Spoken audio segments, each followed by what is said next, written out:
Hello students, आज हम अपने बीएससी सेकेंड ईयर बॉटनी के लिए जो पहला टॉपिक जो रिकॉर्ड करने जा रहे हैं उसका टॉपिक है वानस्पतिक नामकरण, बायोनॉमिकल नॉमेनक्लेचर, यानी कि जीवधारियों का नामकरण। अब ये किस प्रकार किया जाता है, क्या है इसके रूल्स हैं और किस तरह से जीवधारियों के नामकरण का निर्धारण किया जाता है, ये हम इस टॉपिक में कवर करेंगे। तो किसी भी जीवधारी के वर्गीकरण से पहले उसका नामकरण करना ज़रूरी होता है और जितने भी जीवधारी पाए जाते हैं अधिकांश सभी जीवधारियों के जो है दो नाम होते हैं। एक होता है उसका देसी नाम या साधारण नाम और दूसरा होता है उसका वैज्ञानिक नाम, जिसे हम साइंटिफिक नाम भी कहते हैं।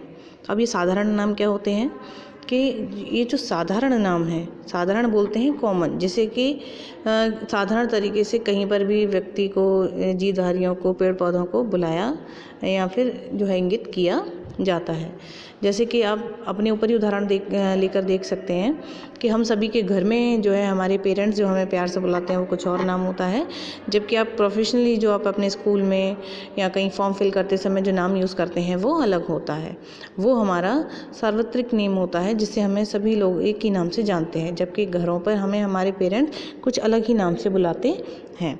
तो इसी तरह से साधारण नाम जो होते हैं वो प्राय स्थानीय होते हैं, यानी कि सिर्फ उसी क्षेत्र में बुलाए जाते हैं और ये नाम किसी विशेष गुण की ओर इशारा करते हुए भी होते हैं। जैसे कि आपने देखा होगा कि जो है हमारे घरों में जो है लड़कियां होती हैं तो उनको कोई लाड़ो कह देता है, बिट्टो कह देता है ना, और लड़के होते हैं लाला कह देते हैं, कोई गोरा है तो भूरा कह दिया। इस तरह से जो है गुणों को ध्यान रखते हुए नाम रख दिए जाते हैं। इसी तरह से पेड़ पौधों के और जीव जंतुओं के नाम भी उनके गुणों से मिलते जुलते होते हैं और जो है इनके नामकरण स्थानीय होने के कारण जो है अलग अलग देशों में अलग अलग नाम से ये जाने जा सकते हैं। जैसे कोई भी जीवधारी हो सकता है किसी देश में किसी नाम से, तो किसी दूसरे देश में किसी और नाम से उसको बुलाया जा सकता है। उदाहरण के तौर पर हम यहाँ गौरैया का जो है उदाहरण लेंगे।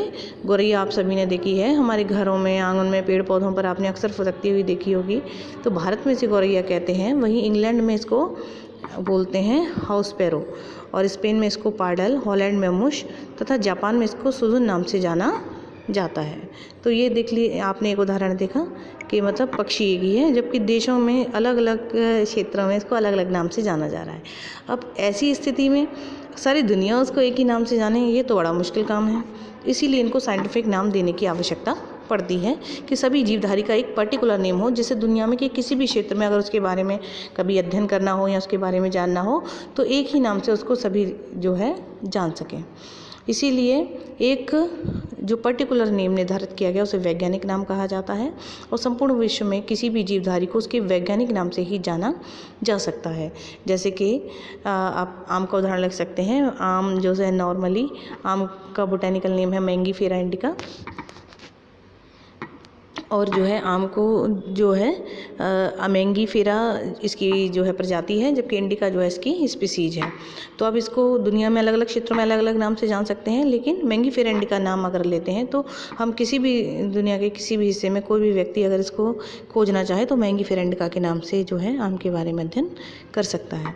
दूसरा टॉपिक जो है हमारा वो है वैज्ञानिक नेम, यानी कि साइंटिफिक नेम क्या होते हैं। अब साइंटिफिक नेम जो है वे नाम होते हैं जो जिसके द्वारा कोई भी जीवधारी या कोई भी पौधा संसार के सभी क्षेत्रों में जो है जाना जाता है। प्रत्येक जीव का एक ही वैज्ञानिक नाम होता है। हालांकि वैज्ञानिक नाम देने की कई सारी पद्धतियां अपनाई गई जिनके आधार पर ये वैज्ञानिक नामों का निर्धारण किया जाता है। अब सबसे पहली जो पद्धति है वो है हमारी जो है बहुनाम पद्धति। बहुनाम पद्धति ये देखिए, ये है बहुनाम पद्धति। अब इस बहुनाम पद्धति में क्या होता है, बहुनाम पद्धति पॉलिनोमियल सिस्टम ऑफ नॉमेनक्लेचर। इसमें जीव का वैज्ञानिक नाम कई पदों को मिलाकर के बनाया जाता है, जिसके कारण क्या होता था कि जीवधारी का नाम इतना लंबा हो जाता था कि उसको याद रखना ही मुश्किल होता था। इसलिए ये पद्धति ज़्यादा उपयोगी साबित नहीं हुई। दूसरी जो पद्धति है वो है द्विनामकरण पद्धति। इसे बायनोमियल सिस्टम ऑफ नॉमेनक्लेचर भी कहते हैं।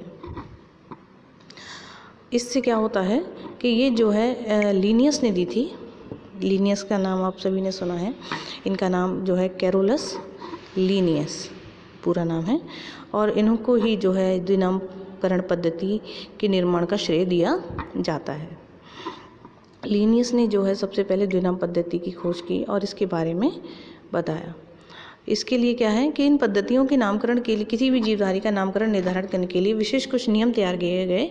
इन नियमों के अनुसार ही किसी भी नई स्पीसीज का नामकरण निर्धारित किया जाता है। अब जैसे वैज्ञानिक नामकरण की सबसे अधिक प्रचलित विधि जो है ये द्विनामकरण पद्धति ही मानी गई है। अब इसमें जो है कुछ विशिष्ट नियम होते हैं, इन नियमों को ध्यान में रखते हुए ये नामकरण किए जाते हैं। जैसे इस पद्धति में विशिष्ट नियम क्या है, सबसे पहला कि जितने भी वैज्ञानिक नाम होंगे वो लैटिन भाषा में ही इस्तेमाल किए जाएंगे। लैटिन भाषा में इसलिए किए जाते हैं क्योंकि लैटिन भाषा एक डेड भाषा है, मृत भाषा है। अब इसका इस्तेमाल जो है नहीं होता, तो इस भाषा में लिखे गए नाम सार्वत्रिक रहते हैं और कभी भी उनमें किसी प्रकार का परिवर्तन जो है नहीं किया जा सकता। और प्रत्येक जीव के नाम के दो भागों में बांटा जाएगा। पहला नाम जो होगा उसके जीनस को प्रकट करेगा, जबकि दूसरा नाम जो है उसकी स्पीसीज को प्रकट करेगा। जीनस का नाम जो लिखा जाएगा, पॉइंट 3 है, जीनस का नाम जो होगा उसका पहला जो अक्षर होगा वो कैपिटल लेटर में लिखा जाएगा, जबकि बाकी के जो लेटर रहेंगे वो स्मॉल रहेंगे। जबकि स्पीसीज का जो नाम शुरू होगा वो स्मॉल लेटर में लिखा जाएगा। और ये दोनों ही नाम तिरछी अक्षरों में, यानी कि लैटिन भाषा जो होती है वो तिरछी होती है, लिखा जाए। अगर आप नामों को हाथ से लिख रहे हैं तो हम उनको अंडरलाइन करेंगे, और अगर ये कॉपी में या बुक में प्रिंट है तो अंडरलाइन करने की आवश्यकता नहीं होती। एग्जाम्पल के तौर पर आप यहाँ पे पी का उदाहरण देखते हैं, मटर का बोटेनिकल नेम है पाइसम सटाइवम। तो पाइसम जो है इसकी जीनस का नेम है, जबकि सटाइवम जो है इसका स्पीसीज का नेम है। अगर हम पाइसम करें तो पी कैपिटल है और एस जो है यहाँ पे कैपिटल मैंने बना दी है, लेकिन लेटर सारे स्मॉल ही है। और तीसरी जो पद्धति है वो है त्रिनामकरण पद्धति, ट्राइनोमियल सिस्टम ऑफ क्लासिफिकेशन। तो इसमें क्या होता है कि कभी कभी कुछ जीवधारियों के लिए 3 शब्दों के द्वारा जो है नाम, साइंटिफिक नेम का निर्धारण किया जाता है। यह प्राय कुछ विशिष्ट जंतु और जीवों के लिए ही होता है। जैसे कि मनुष्य का देख सकते हैं, मनुष्य का नाम क्या है, होमो सेपियंस सेपियंस। यहाँ पे सेपियंस सेपियंस 2 बार आया है। तो होमो जो है ये जीनस का नेम है, जबकि सेपियंस उसकी स्पीसीज, और दूसरा जो सेपियंस यूज़ किया गया है वो उसकी सब स्पीसीज के लिए किया गया है। तो बस आज के टॉपिक में इतना ही। ये जो है आपकी बायोनॉमिकल जो सिस्टम है उसके जो नियम दिए गए हैं ये, और द्विनाम पद्धति जो है काफ़ी महत्वपूर्ण है। इसके जो है आप सभी जो स्टूडेंट हैं वो उसको नोट कर लें। बस इतना ही आज के टॉपिक में। Thank you.